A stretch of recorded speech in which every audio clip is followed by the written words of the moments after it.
Welcome back to another episode of Lakeshow's Finest Redux. I'm your host, Charles Ryan, KB24 status, or yours truly, the biggest Lakers fan in the world, the NBA champion, 2020 champion, Lakers, biggest Lakers fan. So today we're going to talk about Kentavious Caldwell-Pope.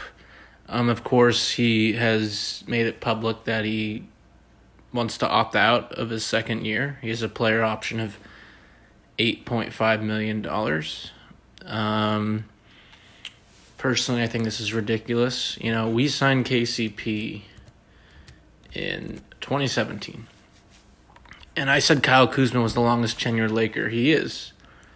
We signed KCP like a month or two in the summer of 2017 after we drafted Kuzma. And so KCP, he's been on the team for like 3 years, right? 17, 18, 18, 19, 19, 20. And his first year, we gave KCP a 1 year, I believe $16 million contract or $18 contract. The next year, 1 year, $18 million contract. The next year, we gave him $12 million. The 2018-2019, we gave him $12 million. And then this year, we gave him a 2 year, $16.5 million contract with that second year player option. You know, this is well known, but, you know, KCP is a Clutch Sports client. And Rich Paul was like, man, when KCP was on the Pistons renounced his rights, did not offer him the qualifying offer, and Rich Paul had his hands tied like, okay, my client's not going to get a big contract or anything. And the Lakers rescued KCP, and Clutch has an ulterior motive to get on the good side of Clutch and then eventually get LeBron. And we rescued him, and we gave him that balloon $18 million contract that he wouldn't have got anywhere else. I don't think he would have got 10 in 2017. I don't think he would have got 5 in 2017. Like 8 in 2017. But you know what? KCP owes us. When you give a guy $30 million in his first 2 years, that clearly isn't worth it and didn't perform at that level. He owes this. And the fact that he's opting out of his contract kind of makes me upset because he did have a lot of good moments in the playoffs, of course. But he owes us. And I'm curious to see if the Lakers give him a longer deal, like instead of him opting into the 8.5, maybe the Lakers are like, hey, we'll give you a 3 year 25 or something. Give him some stability, right? Long-term stability, considering nobody knows what's going to happen with the season and how the cap, the annual cap will be affected due to the virus. But yeah, you know, KCP got off to a really shaky start. As most Laker fans remember this year. And in the beginning, he was like missing wide open layups. He was hitting the bottom of the basket.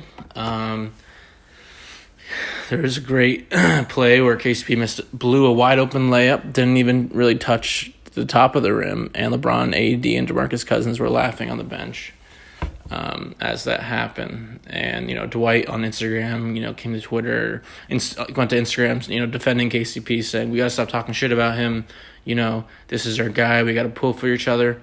But in the regular season, his numbers have gradually dipped. And it kind of makes sense to a certain level because, of course, LeBron James last year and then this year, you know, you have two ball-dominant superstars. But KCP this regular season did not play that well. He averaged 9 points per game. He played 69 games, started 26, primarily when Avery was hurt earlier in the year. He shot 46% from the field. Pretty good from three, 38.5% from three. His effective field goal percentage was 55, and his free throw percentage was pretty bad. It was 78%, and he only averaged 1.5 free throw attempts a game, but he was pretty much the first 2 years like our go-to free throw guy. And this year it's clearly been AD. But yeah, 2 rebounds, 1.5 assists, 0.8 steals, 0.2 blocks, and 9 points. So 9 points, 2 rebounds, 1.5 assists. That's not going to get the job done in the regular season. And of course, in the playoffs, he kicks some ass. All right, so let's get into those stats. All right, so we're going to go a bunch of different types of stats. The best lineup that KCP was involved in was a plus 30 in the regular season. The lineup was KCP, AD, Danny Green, Dwight Howard, and KCP, Anthony Davis, Danny Green, LeBron James, and Kyle Kuzma. So that lineup is purely small ball. You got AD at the 5, and then you got KCP's the shortest guy on the floor at 6'4". AD 6'11", Danny Green I think is 6'5", 6'6", LeBron's obviously 6'8", Kuzma 6'9". And then the second is about the same at 29 PER plus minus plus 29 points. KCP, Caruso, Davis, Danny Green, Dwight Howard. So LeBron's not in that lineup. KCP, he played 1,800 minutes in the regular season. I don't know if that means anything to you guys. Furthermore, in the regular season, not the playoffs, the most points KCP had in a game was 20, and that came against the Houston Rockets when they won by 9 points on January 18th. But yeah, the majority of his games are single digits. The most points he scored in the playoffs was 17, and that was in the final game against the Heat, the game-clinching victory. Actually, no, it was 18 against the Nuggets, and then that 17 I just talked about. But his plus-minus in that game were the game-clinching Rockets series win was a plus 32. And that's incredible to wrap up that series. Second round. But, KCP, he played better on the road. On the road, he averaged 10 points. At home, he averaged 8.7. On the road, he shot much better from 3. And you got to give KCP credit. He's a very good corner 3-point shooter, and he has a couple good moves, just like a one dribble pop, and he cuts pretty well. And he has this one layup that he does where he cradles the ball in his hand and flicks it so far ahead of the defender that they can't even really reject it most of the time. But yeah, so on the road, KCP averaged 40% from 3, while at home he was 36%. Those are still really good numbers, but yeah. KCP was worse after the All-Star break. In wins, he averaged 10 points a game. In losses, he averaged 8. We won 51 games. We lost 18. So kind of a small sample size, obviously, for the losses. His best month was December, when he averaged 11 points per game, 2 rebounds, and 2 assists. An overall plus-minus of 6 in the month, when the Lakers played 14 games. Furthermore, in the month of December, he averaged 46% from 3. That's insane. 46%. Wow. Wow.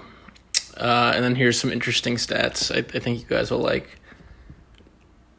He played 13 Sunday games, 5 Monday games, 12 Tuesday games, 10 Wednesday games, 6 Thursday games, 13 Friday games, Friday the 13th there, and 10 Saturday games. And the most points he scored was on a Sunday, or overall he scored 128 points on Sunday, but his best overall average was on Mondays at 10.6 points. I think that's kind of a funny stat. But yeah, so KCP started 26 times, like I said before, and that was mostly when Avery Bradley was out due to I think it was an ankle injury. And in the 26 starts, not only did he get almost as many minutes as the 43 starts, but he what's it called? He averaged more points because he got more minutes, but the 3-point shooting was better. He averaged 40% from three when he was a starter versus 37 when he was a reserve. Once again, the free throw percentages are down for him. I don't know what's up with that. He's got to work on that. He played 48 games in between 20 and 29 minutes. He played 12 games in between 30 and 39 minutes. 6 games in between 10 and 19 minutes, and 3 games 0 to 9 minutes. Here's some cool stats I hope you guys like. When he had 0 days of rest, so other words, back-to-backs, he averaged the most points, 12. There were 9 games of no days of rest. He started half of them, 4, almost half. And he shot 53% from 3 in the back-to-backs, the second game of back-to-backs. Also, there's 25 games against Eastern Conference teams, 44 against Western, and he was pretty much identical. 25 minutes a game, 9.3, 9.4 points a game. So there's some good consistency there. However, the 3-point shooting was slightly better at 39% versus the Eastern Conference. And then here's some other cool stats I hope you guys like. KCP averaged the most points against teams in the Southeast and Southwest division. So the Southeast is, the Miami Heat, the Orlando Magic, the Hawks, teams like that. And then the Southwest is, the Rockets, Spurs, Grizzlies, Mavericks, and Pelicans. And both of those, he averaged almost 11 points. So I guess he showed up more. But yeah, the most games he had to get was against the Southwest, those teams, that division. He averaged the most points against the New York Knicks. That's wrong. He averaged the second most points against the New York Knicks at 14, the most against the Orlando Magic when they played them twice. One was in the bubble and one wasn't. He also averaged 15.5 points against the Sacramento Kings. His 3-point shooting was the best, let's see, against the Pistons, which is his former team. He shot 67% against the Pistons from 3. Granted, there was only one game, and he played 26 minutes, but still, 67% is pretty good. So KCP also, I hope you guys like these stats.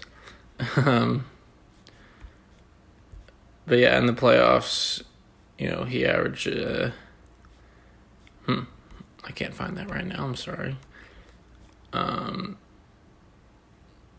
yeah, so one thing that's kind of a little bit, maybe distressing a tiny bit, is that he played 69 games, but these are the least amount of games he played in a season for his whole career. And that makes sense, right? Because the season was cut short. However, he did miss a few games there.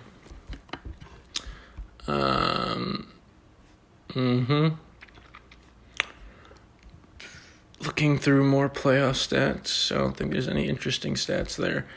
One thing about KCP is that he, excuse me, I don't know what team he'll go to. I do think that he has found a home in LA because when he does interviews, like personal interviews, he always talks about his son and how his son loves LA and is always out and playing. Of course, not now in the last few months. The first couple years, and it seems like he really enjoys, being with the clutch client LeBron and all these guys, and he is the second longest tenured Laker, and he's young too. I mean, I think he's only, let's see his age. I'm pretty sure he's like 27. Let's see exactly. Yeah, he's 27. In February, he turns 28. So just a few months. And I hope that he stays. The money does matter because we will be giving Anthony Davis a 5-year max contract worth like $220-something million.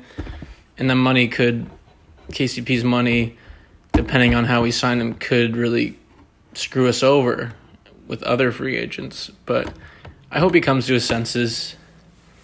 I do not think this is about money. I think it's about longevity and having a secure contract, because he had a 1 year with the Lakers, and this was essentially another 1 year because he opted out. So, that reminds me of players like Nate Robinson. Nate Robinson Nate Robinson played for like 10 teams, and he rarely got more than a 1 year contract. And his last team he played with I think, was the Nuggets, and they gave him a 2 year contract, which actually was like really good for him. But yeah, I mean, Nate Robinson, let's look right here. This is a good example. He played for the Knicks, Celtics, Thunder, Warriors, Bulls, Nuggets, Clippers, and Pelicans. That's 8 teams. So he bounced around, and I don't want KCP to do that. I don't want him to go to other teams and take 1 year by 1 year. I think he's proven, now that he's a champion, he's proven that he has real playoff experience, even more than most of the Lakers, because on the Pistons he went to the playoffs. But, he's proven that he is a guy that can play long minutes, play solid defense. James Harden was destroying KCP. That's really the exception, really good players. But he has been relatively consistent from three, especially in the playoffs mostly. In the first round, he was definitely our third best player, which I really love seeing. He kind of took the mantle for Danny Green and Kyle Kuzma a little bit and was the third best player in that round. So that's going to wrap up KCP. I do want to talk about briefly next season and what will happen, because this isn't finalized, but there's been a push for December 22nd to play. And, the real season that the league wants to focus on is 2021 and 2022 and keep it actually fully intact for 82 games. The season that's being proposed to start December 22nd is going to be 72 games. And I do think because of that, curious to see how fast the free agency starts and this moratorium and all that. And having a shorter time in between the start of the seasons will that give the Lakers more opportunities to re-sign our guys, because we're still tight-knit together. There's not a lot of time off in between, if that makes sense. I hope it does. But yeah, I hope the season starts 22nd. It's clear that the ratings for the league were down, the viewership in August and September. In October, but that's the thing. The NBA is a league that goes from August to early June, and that's when they draw the most attention. I don't think they can survive in August and September. It's just like I guess like a mental thing. I don't know, but this season will probably go from December 22nd to the middle of July, early July, and that will be that. And then the 2021 season starts, and already that's when LeBron will probably opt out. All right, so that's the podcast. I just thought it was interesting, that report. I look forward to hopefully signing KCP, and I can't wait to talk about other evaluations. So I first talked about Kyle Kuzma, and now I'm probably going to shift to more fringe players, like Rondo, maybe a little bit of Dwight Howard. What's interesting last year is I only did, I think, 3 or 4 evaluations, and I didn't do LeBron because there's nothing really to evaluate. He's just that good. So I'm not sure if I'll do that for AD and LeBron, but we'll see. I'm planning on doing these every weekend for the next several weeks. I'm not going to do all 15, or if you want to say 17 players, including Devontae Kaycock and Antetokounmpo, but yeah. All right, thanks so much for listening. Once again, I'm Charles Ryan, the biggest Lakers fan on the face of the earth, And I can prove that. Check out my other videos. Thanks again. Take care and have a safe weekend. Peace.